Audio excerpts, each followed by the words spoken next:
building restoration. So take it away, Anne and Monica.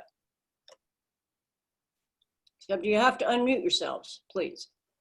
Yeah, now I turned that one off, like the sound off. Hi, we're gonna do a tour of the studio that Monica designed or redesigned it, and it wasn't a studio before, but it was a print shop that was my husband's, who is a letterpress printer. He's now my ex-husband, and it was a rough and ready print shop for about 10 years. Before that, it was a early garage used to fix engines and cars, and in the it was built around 1915. So we're going to talk a little bit about what it looked like then. I'm going to do a little presentation just to show you what Monica was working for as an architect, and what we did, which was a lot of fun, was figure out how to get me out of the cemetery, which is where my studio used to be, and into my own studio here on the grounds of my home. So I'm going to start off with a little presentation with just some images of the building before it turned into what it is today, which is a cluttered studio. Okay, so here we go. So I need to be able to use the screen. So you need to allow me to present and share screen. Right? Thanks.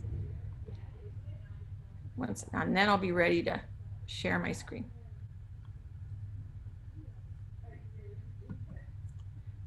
Doop-a-doop-a-doop. Anyway, just while Brian's figuring that out, you see down at the bottom where it says share screen, there should be a little thing on the side that says allow others to present.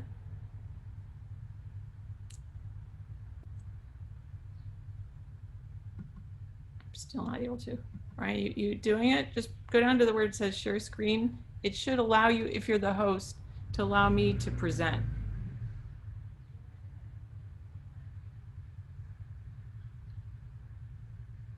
Do you see it at the bottom next to the, it's to the right of chat.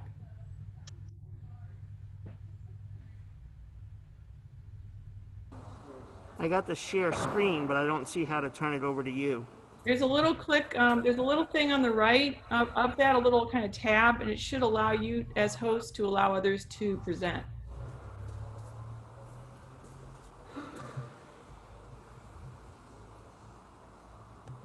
As the host, unless you're not the host. Sorry about this, guys. It's a separate thing. Now try.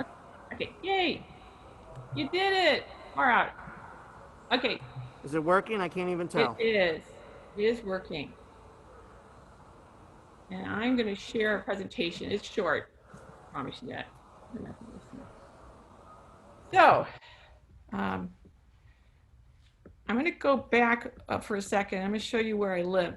This is my house on the left. I live in Federal Hill on Knight Street. Can you see it okay? And on the right, you'll see that lovely beige building, garage, 2-bay garage. And that's where my studio is and where we're sitting today.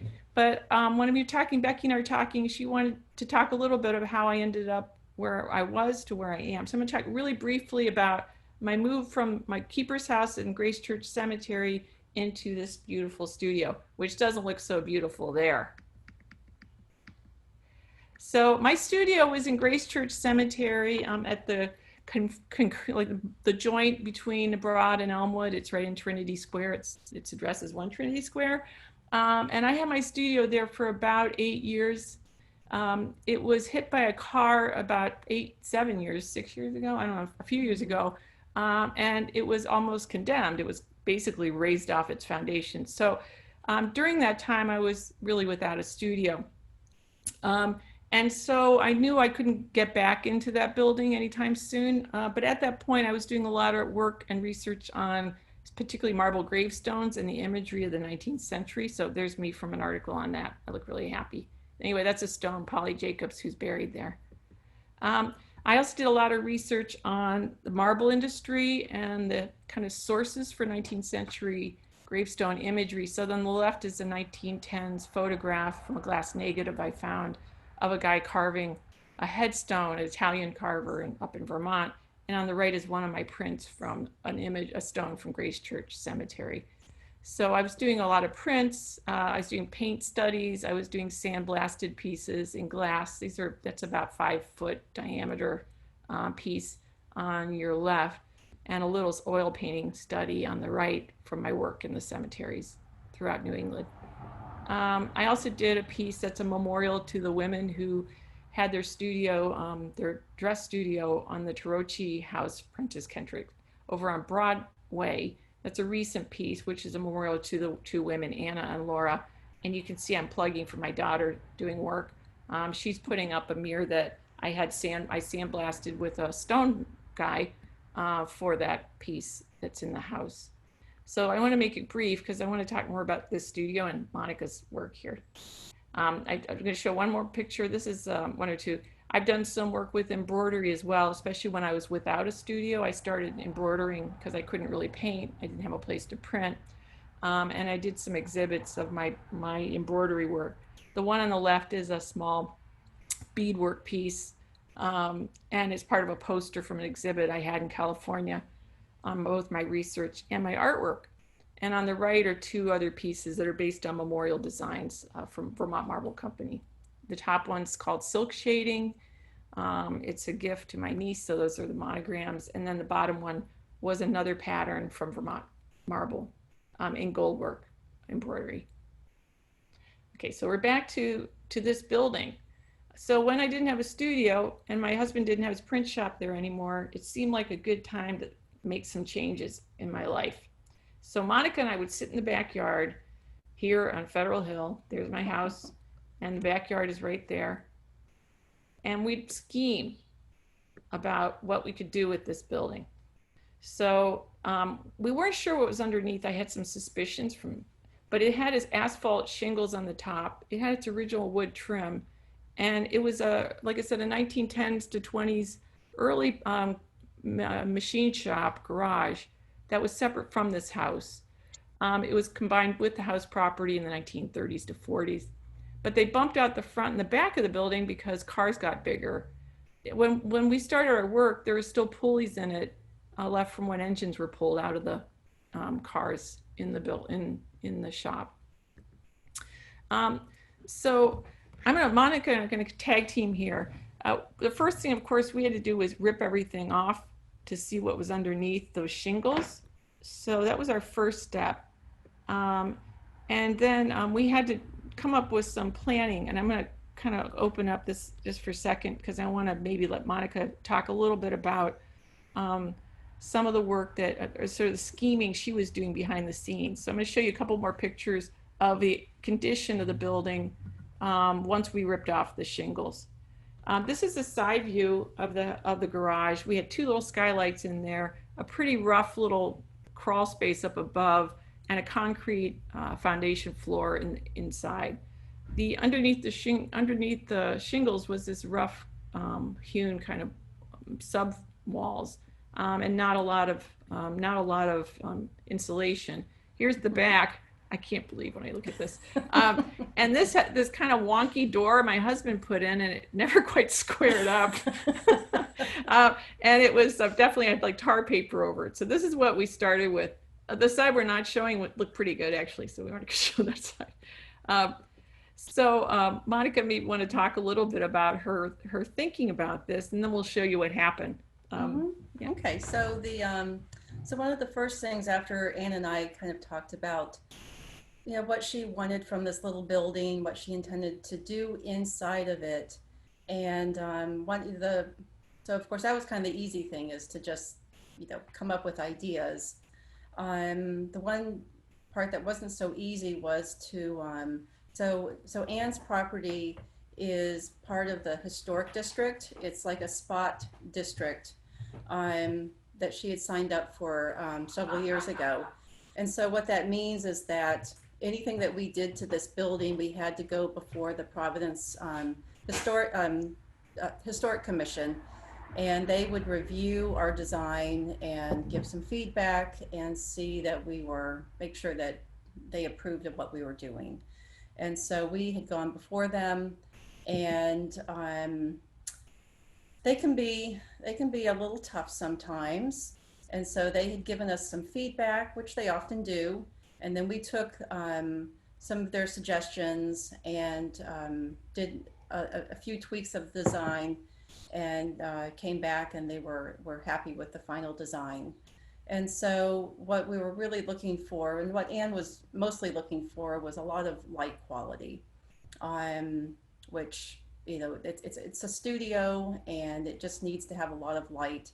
So that was mostly our main priority, was to get more light into this little tiny building. So what you'll see is a lot of windows, and a lot of skylights. And I know the HDC has a really big problem with skylights, and yet we were somehow able to convince them that just a mere 7 skylights was not going to bother anybody. So anyway, they finally signed off, and so we in the end we got what we wanted. So again, Anne was saying that this little garage has changed over the years, as they often do, and so there was a little tiny bump out in the front, about 2 feet, and then in the back about maybe a 4 or 5 foot bump out as the cars got bigger. And so that obviously allowed us to have a little bit more space, but especially in the back, it allowed us to use that bump out. And what we did with that was it eventually became a full bathroom and a new entrance into the building. The other thing that was a priority was to essentially kind of reorient the building. So obviously, it being a garage, it's going to front the street. As you can see in this little picture, we want windows, and we want enough of a door that reminds people when they drive by that, yes, this is indeed a garage, or it used to be a garage. So we didn't want to wash that away. But really, what we wanted to do was orient the building more towards the side yard, which is where we have beautiful trees and gardens, and people like to hang out. So that was really the priority. So when we look at that facade eventually, that's where you could start to see it. Yeah. So that is where we have much bigger windows. We have most of our skylights. We have the entrance to the building off of the side yard. So from the outside, you see that reorientation in that direction, while still maintaining the connection to the Ninth Street. Now on the inside, the orientation also changed. Anne had mentioned that there was a little bit of a loft inside, but again, it wasn't really oriented to the direction that we wanted it to go to. So we changed that. That also prompted some structural changes, and to be sure that the building was shored up. We actually, as you can see in this picture, as we started to kind of nibble down into the original part of the building, as construction got started, even though there was a concrete floor that had been added to the garage when it was still the print shop, that the building didn't actually have a foundation. So we discovered that. So the building had to get shored up, and then a whole new concrete foundation was poured so that we would not have any sort of settling over the years. So what you can see in this picture, now we're really looking towards the back of the building. You can still see the side that I had mentioned. And what you can see is this clearly this 5 foot bump out. And the first thing you see is that we kind of carved out the corner of the building, and that became the new entrance inside. So it leads into a teeny weeny little entryway mudroom, and then you turn and you go into the main studio. The parts that you see towards towards your left side is another door, and that's actually a door into the bathroom. So we were able to get a full bathroom into this little space. Hey. And so we have a door obviously from the studio into the bathroom, but we also thought, if you're having parties and, people need to use the facilities, that they can actually just have a direct entrance into that space without actually trooping through the entire studio. So we planned on that, and that's why you see that door there. And again, with more windows. And you can also see the beautiful original scallop shingles above. So that was an original detail that we were able to that was still there on the on the front and the back. Some of them obviously were deteriorated, so some had to be recut and put up, but there's still original ones there. Yeah, the shingle guy actually took them all off, insulated it, and then put the front main facade on the street side. He used all the originals there, and then the ones that we didn't have enough of, we did a little kind of a mix up he did on the back, so it's not as honoring the history as much as the front is, but it's still shingled and reflects that Exactly. surface. Yeah. Right. And then the exterior just has our kind of typical wood clapboards on there. So that's, I think that's probably what it was originally. So it was, so that's kind of the outside. And we thought, and I didn't know if you want to look at plans, but we have the plans for the inside. We're going to take, I thought we'd take you for a real tour of the interior of it, which is a like 1.5 story interior. A lot of changes were made there, not just the bathroom, which is really exciting, but the fact that the whole orientation of the loft was changed. So we thought this would be the part where we take you for a walk around the interior of the building, which is really neat. And I hope someday you guys can see it in real life. Mm-hmm. So Okay. So anyway, I'm gonna shift over to the iPad with Monica so we can take you for a little walkthrough. So let's see if I have anything else. And I think that's it. Yeah, so the one picture in here, I thought it didn't save right, but we'll take you for a walk. But this is close to where it's finished. Actually, this is closer. So I'll just show you this one real quick. So that's close to what it looks like today. It's a little farther along than this, but this is almost finished from the outside. You know, you're always working on it. Is it ever finished? I don't know. Anyway, okay, so I'm going to mute me so we can tour you. So I'm going to stop sharing. I'm going to mute myself.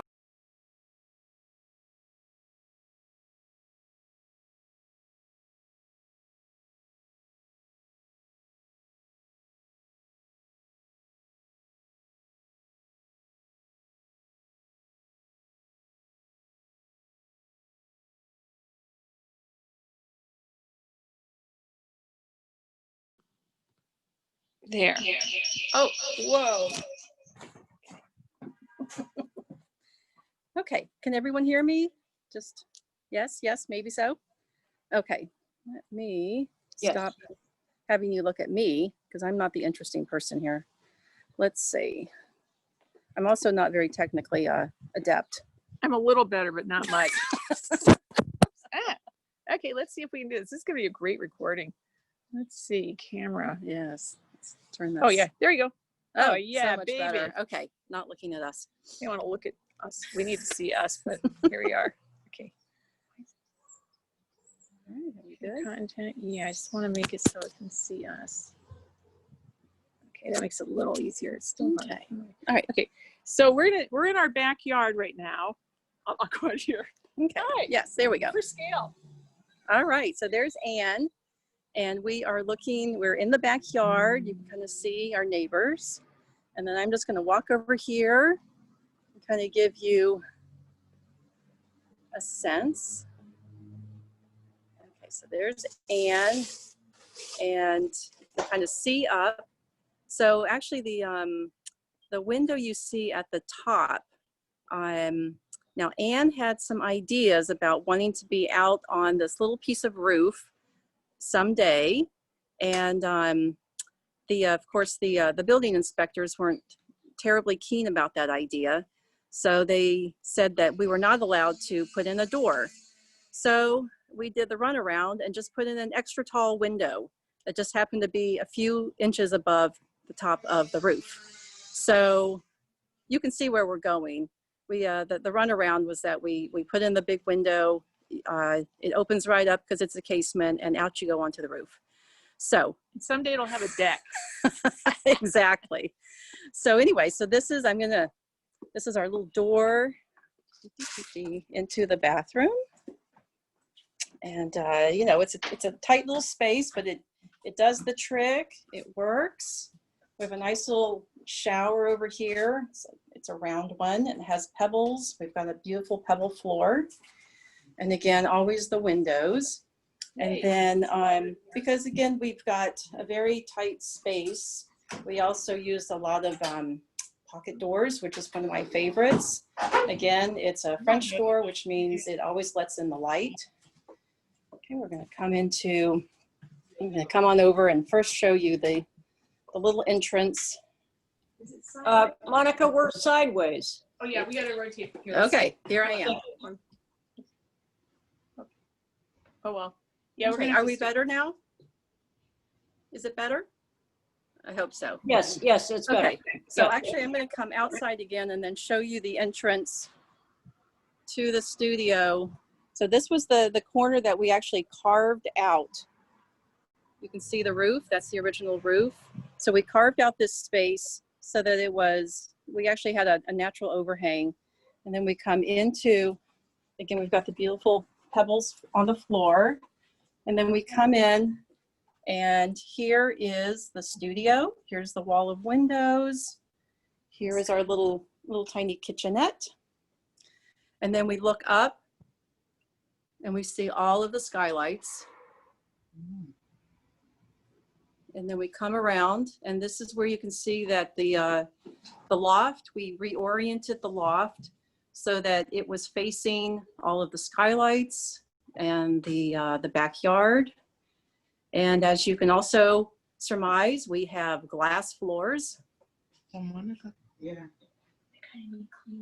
So you're looking up at the loft through the glass floor. And I'm not up there for a reason. So what this was something that Anne had wanted, and we incorporated this idea of the glass, and it really just allows, so when you're down in this space, again, it's just about more light quality. And all of those beautiful skylights, they're going to bring in that light and it's going to trickle all the way down into this space. You can tell that this is more of the work area. This is looking at the door that leads out to the driveway, and this is facing the street. So these windows are a little bit smaller as compared to over here where we have more windows, more windows, more windows. And again, we look up, you can see the glass, and again, looking up and you can see all the skylights. How do you get upstairs? So I'm so glad that you asked that. So one last look at this work area. We've got drawers, we have drying racks. She had to measure out all my equipment. So now before, with the old garage, to get up to the loft, you had a ladder. Now we know that that's not the safest way to go. So what we have is now we have a new staircase. So you come down this little tiny hallway. Anne's going to go on up. And we had enough room at the landing of the stair to get in some book storage.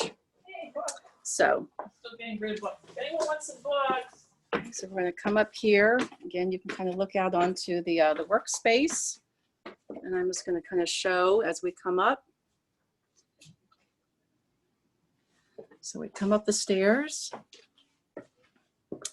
And we have a nice new railing. And again, we're like right here at the skylights, kind of looking over. And then I'm going to show you. You can see the glass in the, see how I'm going to put my foot there? Watch It's kind this, of I'll dance crazy. on it. Yeah, Anne's going to dance on the glass floor. So we have a lot of fun with that. Yeah.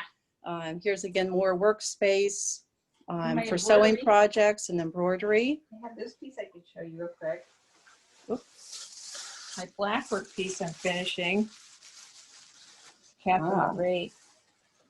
That's a piece I'm doing for a project that I have to finish. So that is a piece of embroidery that she's working on right now. Yeah. And because we also, we had this 2 skylights that were originally in the building. Of course, we didn't want to waste those. So we had them installed on this side of the building. We don't get as much light because we have the neighboring building there, but we get enough light and it balances the new with the old. And then I'm going to turn over here. This is where we have our quote unquote door out onto the roof. You can see eventually she can put a little deck out there and be able to sit there and look out onto the yard. Great. So again, more of the glass floor. You can just see right down onto the first floor. So Ann, how do you get any work done in this beautiful space? It's funny, I've been working on it so long that working in it is like just starting to happen. Yeah. It's, as Monica can well attest as an architect, contractors are not always a simple thing to deal with. And I still have the electrical not finished and some plumbing stuff. So I've just started kind of settling myself in last winter, last January or February. So but I love it here. It's like I'm losing my eyesight so I can see better here. And it's just been organizing and getting my stuff out of the basement, getting rid of stuff. It's been more of an organizational period than actually working that much. But it's been great. It's so nice to have a workspace. Yeah.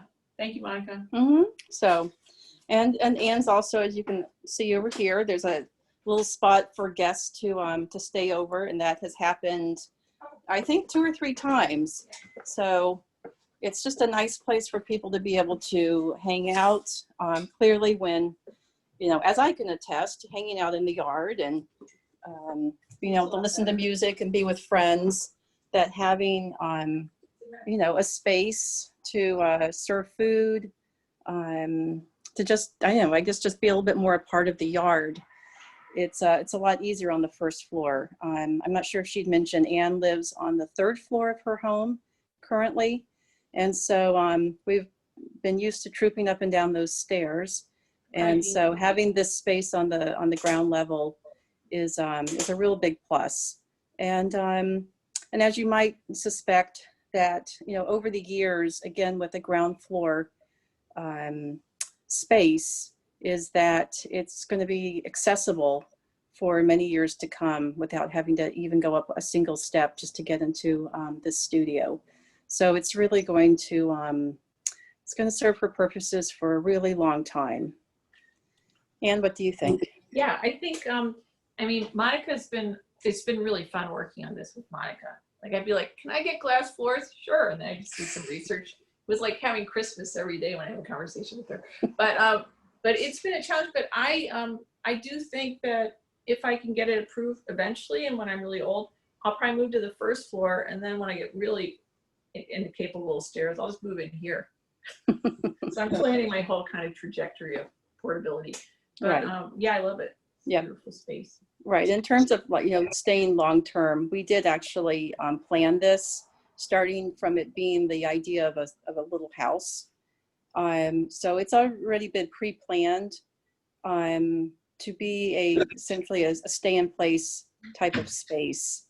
And so we worked from that concept and actually worked back into it being a studio, so that we know going forward that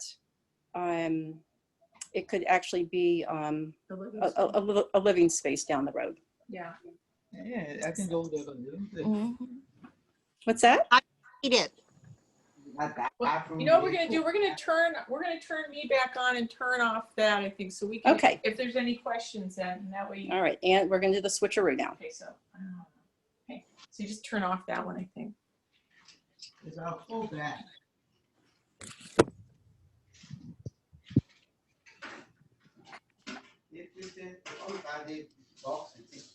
Which play?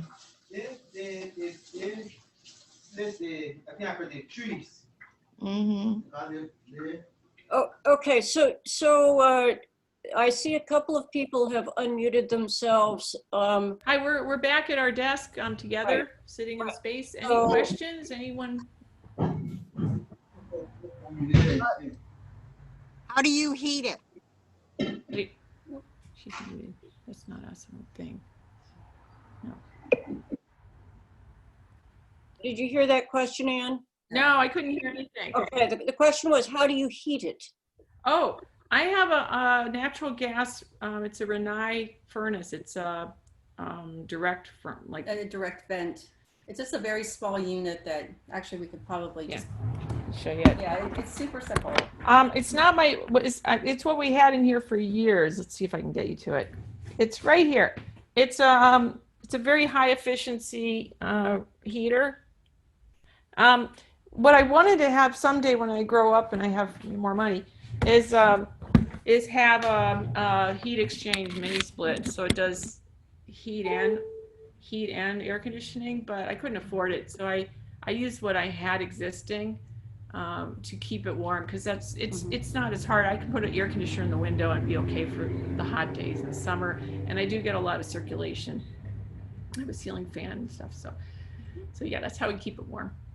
It's a great system. In the last couple of minutes, one question I wanted to ask is if you could just talk a little bit about your art. You talked about your embroidery, but what other art are you plan to do in this space?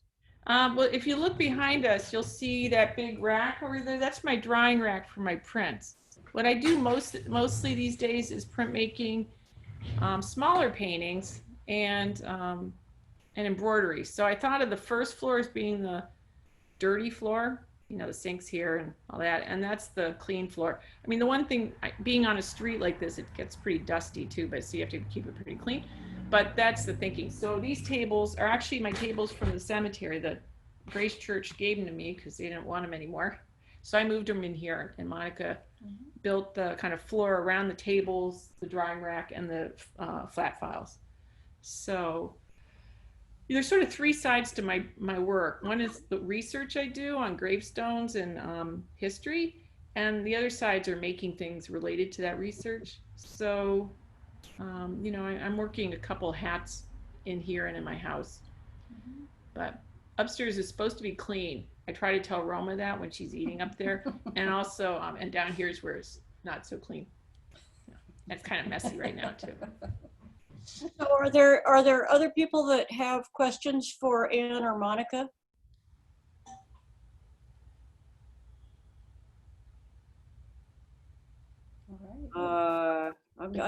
I'm not hearing it.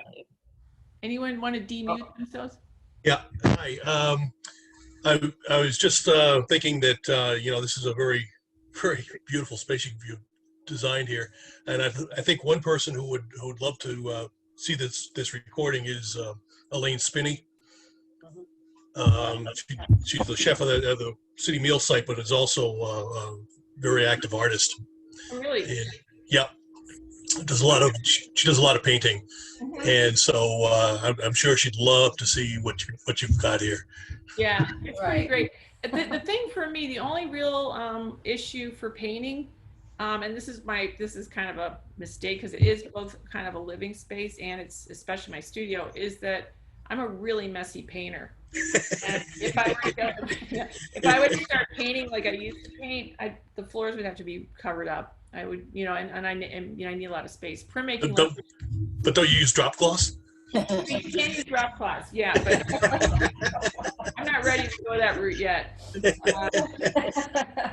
I was on the third floor, I stapled drop cloths on every square inch of that floor. But even as a printer, I'm a mix. When I mix, I'm messy. But I can contain it better. So just we do hope to post this both on Facebook and as I say, if I can figure out how to do it, I'll put it on the website because there's interest from others. New Urban Arts is interested in seeing it as well, and for all of you that have participated, tell your friends about it. This is just the first of a series of interviews and presentations and tours, and we thank you all for staying on and enjoying it with us, and particularly thanking Anne and Monica for this great tour and presentation. Well, thank you very much. This is really fun. Thanks, Monica. Thank you. And you. come and visit. It's funny because since it was getting kind of to its finished state, people leave notes on it saying, "Can I move in there?" I got a really long note about 6 months ago, and I'm like, "No, it's mine. Get out of Get there. away from me." But no. So there's been a lot of support, and I think, you know, for me, living in Federal Hill, which is often thought of as an investment neighborhood instead of that people live here, even if they rent or, you know, is to really show people that it's people's homes and that people do care about this neighborhood. So, you know, I feel like Federal Hill is sort of an underdog that I'm always trying to say we're great over here. So thanks, Becky, for letting us do this. It was really Thank you nice. so I much. guess so. Julie, do you want to say anything in closing? Oh no, just thank you so much, Monica, and it's wonderful also to get to know a little bit more about your work and your many talents. So thank you, we appreciate it. Thank you. Thanks. Thank you. Thanks, Barbara. Hi, I Barbara. know, it's so Hi. nice And to stayed Sue, around. Thanks for watching. Say hi to Linda. I got her note, Marcia and Cecilia. Thanks, guys. Okay. Thank you. Take care. Bye. Okay. Bye-bye. Thank you. Bye.